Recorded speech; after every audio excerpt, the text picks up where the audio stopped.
बिट्टू बाहर चला देखो ना अभी के बाद बात करें। हाँ?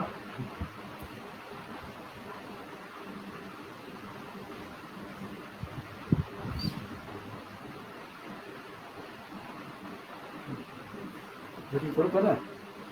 नमस्कार। आज मैं आपके समक्ष फिर से उपस्थित हुआ हूँ। आप जानते हैं कि मैं जब से राष्ट्रीय जनता दल ज्वाइन किया हूँ तब से कई तरह के प्रहार और कई तरह की लोगों के द्वारा प्रचार भ्रमित करने का काम किया जा रहा है। मैं उनकी बातों का जवाब नहीं देना चाहता हूँ, क्योंकि वो क्या बोल रहे हैं क्या नहीं बोल रहे हैं ये मेरे लिए महत्वपूर्ण नहीं है, क्योंकि हम तो काम में विश्वास करते हैं। और आपको मैं बता दूं कि वो जो कह रहे हैं कि विश्वास और विकास हमने किया है, हमको उससे कोई गुरेज नहीं है। लेकिन मैं ये कहना चाहता हूं कि विकास और लोगों के विकास का मतलब क्या है। विकास का मतलब है कि गरीबों तक वो जाए। आज मैं आपको शिक्षा पर चर्चा करना चाहता हूं, उस पर संवाद करना चाहता हूं। बहुत चर्चा हो रही है कि हमने देश में बिहार जो है सबसे ज्यादा शिक्षा के क्षेत्र में हम अव्वल हैं, लेकिन बिहार सरकार का ही आंकड़ा है कि ड्रॉप जो है, जो बच्चे जो स्कूल में पढ़ते हैं और बीच में ही ड्रॉप कर जाते हैं, तो ड्रॉप आउट की संख्या में बिहार 18-19 में 47.13% लोग ड्रॉप आउट हो गए। तो जब बच्चा स्कूल में ही जा करके ड्रॉप आउट हो रहा है तो आप कैसा विकास कर रहे हैं। 100 में 47.13 यानी कि लगभग 48% बच्चे ड्रॉप आउट हो गए और उसका पढ़ाई नहीं हो रहा। वो इसलिए नहीं जा रहा है, आप तो कह रहे हैं कि हम स्कूल का भवन बना दिए, स्कूल में शिक्षक दे दिए, स्कूल में हम किताब दे दिए, मध्याह्न भोजन दे दिए, हम लोगों को हर तरह की सुख सुविधा दे दिए, बच्चों को कई तरह की सुविधा दे दिए। सुविधा देने के बाद भी, स्कूलों के बिल्डिंग बन जाने के बाद भी, शिक्षकों के आने के बाद भी आज स्थिति ये है कि 47.13% बच्चे बैक ड्रॉप हो रहे हैं, वो स्कूल छोड़ करके निकल रहे हैं। कारण मैं दूसरे फेज में बताऊंगा, लेकिन दूसरे तरफ आप देख लीजिए, अनुसूचित जाति की बात कर रहे हैं आजकल। पहले क्या क्या बात करते थे, आज बात हो गई है दूसरा। अनुसूचित जाति की बात वो जब करते हैं तो मुझे बड़ा आश्चर्य लगता है, क्योंकि देश में साक्षरता जो अनुसूचित जाति की जो साक्षरता दर है वो सबसे कम है और हम 42% ही साक्षरता दर है। पूरे देश में सबसे नीचे हमारा साक्षरता दर है। जब दलित के बच्चे बच्चियां पढ़ते ही नहीं है और वो क ख ग भी नहीं पढ़ पाए, साक्षरता का मतलब है कि उनको क ख ग अंग की जानकारी हो, ABCD की जानकारी हो। तब जब साक्षरता दर ही 42% है तो फिर क्या है स्थिति। तब तो स्थिति यह है कि देश में साक्षरता दर नहीं है। अनुसूचित जाति जनजाति अति पिछड़ा लोगों के लिए, उसी तरह से बैक ड्रॉप है उसमें भी हम सबसे बुरी स्थिति है। हमारी स्थिति भयानक है। हम अगर पूरे स्थिति को आकलन करें तो बड़ी ही भयानक स्थिति है और इस भयानक स्थिति से हम लोगों को सच्चे रूप से रूबरू होना होगा, सच्चे रूप से जानकारी लेना होगा। जानकारी हमको रखना होगा कि ये जो प्रोपगंडा वाली जो सरकार है, झूठ बोलने वाली सरकार है, लोगों को भ्रम फैलाने वाली सरकार है, दलितों को भिखारी का रूप में प्रतीत करने वाली सरकार है, भिखारी की तरह प्रतीत करके उनको शिक्षित नहीं बनाया जाए, उनको शिक्षा से महरूम कर दिया जाए। क्योंकि बाबा साहब भीमराव अम्बेडकर ने कहा था कि शिक्षित बनो, संगठित हो, संघर्ष करो। और हमारे नेता राष्ट्रीय जनता दल के लालू यादव जी ने उस समय जब शिक्षा के प्रति लोगों को जागरूक करने का काम किया, खुद जाते थे, जा करके लोगों को नहलाने और धुलाने का काम करते थे, लोगों को स्वच्छ बनाने का काम करते थे, तो लोगों को उपहास उड़ाने का काम करते थे। सवाल लालू यादव जी का उपहास नहीं, सवाल दलितों का उपहास। ये दलित तो सिर्फ मेरे यहाँ नौकरी करने के लिए, मेरा पैर दबाने के लिए, मेरा मालिश करने के लिए, मेरे यहाँ जूठन बर्तन को धोने के लिए है, मेरा कपड़ा धोने के लिए है, न कि शिक्षित अगर बन जाएगा तो वो तो कल अपनी बात करने का काम करेगा।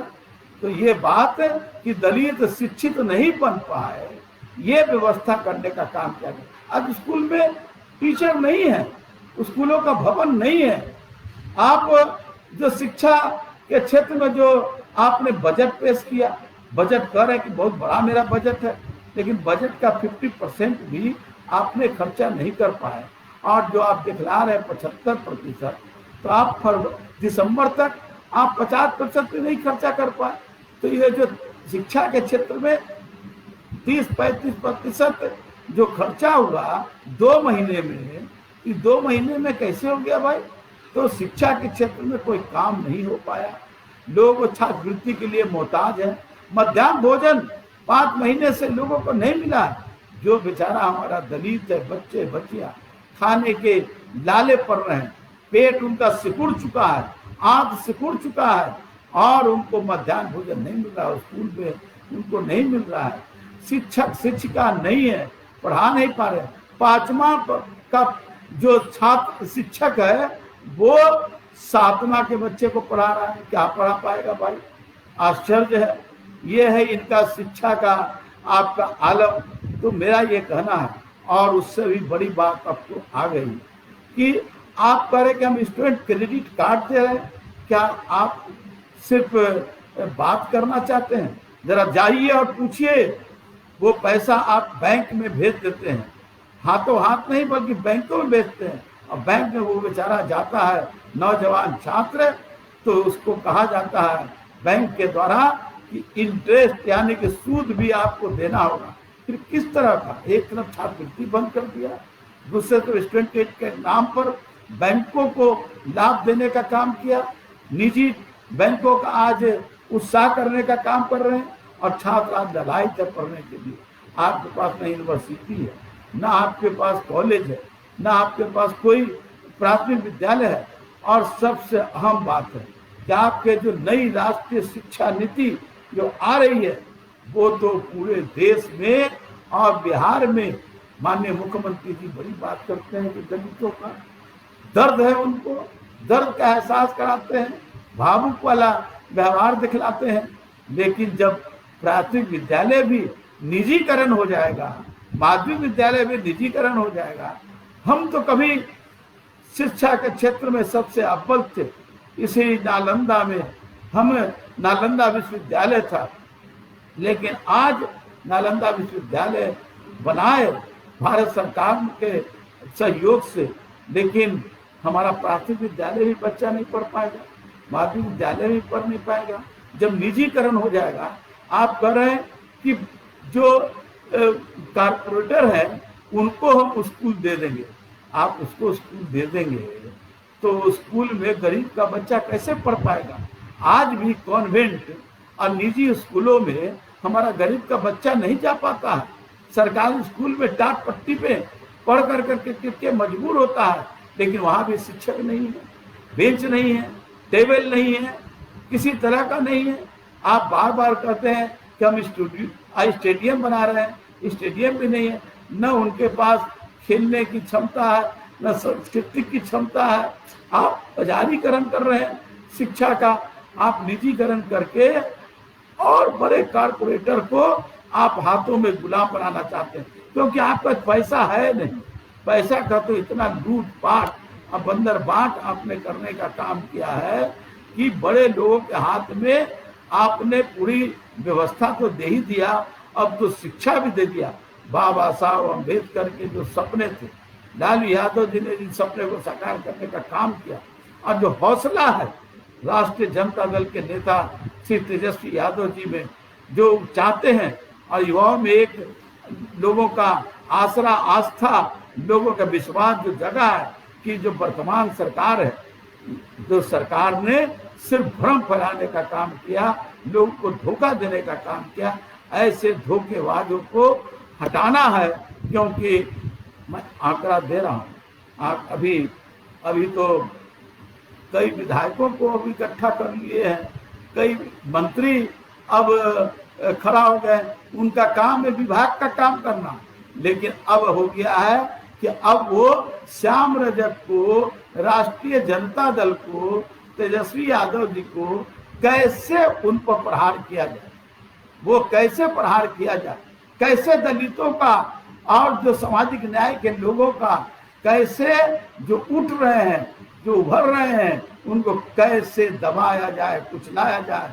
क्योंकि अगर जब तक कुचलाया नहीं जाएगा तो उनकी जो नीति रही है गरीबों को असहाय बनाना, लाचार बनाना, वो करने पर अपना सफल हो जाएंगे। इसलिए हम साथियों से कहना चाहते हैं, आइए मिल करके इस वर्तमान जो शिक्षा व्यवस्था की कुव्यवस्था उन्होंने करने का काम किया है, उस कुव्यवस्था के खिलाफ अमली जामा, उसके खिलाफ संघर्ष करने के लिए अमली जामा पहनाने का काम कीजिए और ऐसे लोगों को सत्ता से बेदखल करने का काम कीजिए।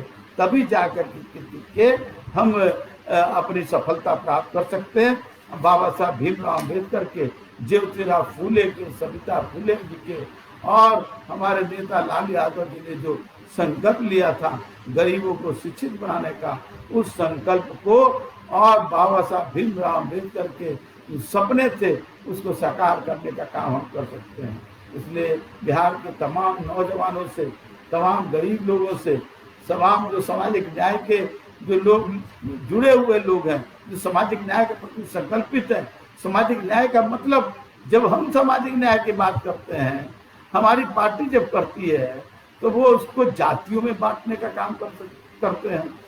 सामाजिक न्याय जाति का नहीं रहा, सभी गरीब, चाहे वो सवर्ण हो, पिछड़ा हो, चाहे वो दलित हो, चाहे वो अत्यंत पिछड़ा हो, चाहे वो माइनॉरिटी के लोग हों, जो गरीब है, जो आर्थिक रूप से विपन्न है, जो टाट पट्टी पर पढ़ने के लिए मजबूर है, जिनके यहाँ स्कूल नहीं है, जिनके यहाँ शिक्षक नहीं है, जिनके यहाँ छत नहीं है, जिनके यहाँ शौचालय नहीं है, जिनके यहाँ शुद्ध पानी की व्यवस्था नहीं हो रही है, ऐसे लोगों को कैसे हम व्यवस्था देने का काम करेंगे, इसकी लड़ाई लड़ना है। और ऐसे लड़ाई करने का समय आ गया है, अंजाम देने का। इसलिए आप तमाम लोगों को मैं खुला, जो उनका चेहरा है, काला चेहरा जो उस पर ओढ़े हुए हैं, जो उस पर कारपेट ओढ़ाए हुए हैं, उनको मैं खोल करके आपको बता देना चाहता हूँ कि किस तरह से हमारे यहाँ ड्रॉप आउट है सबसे ज़्यादा,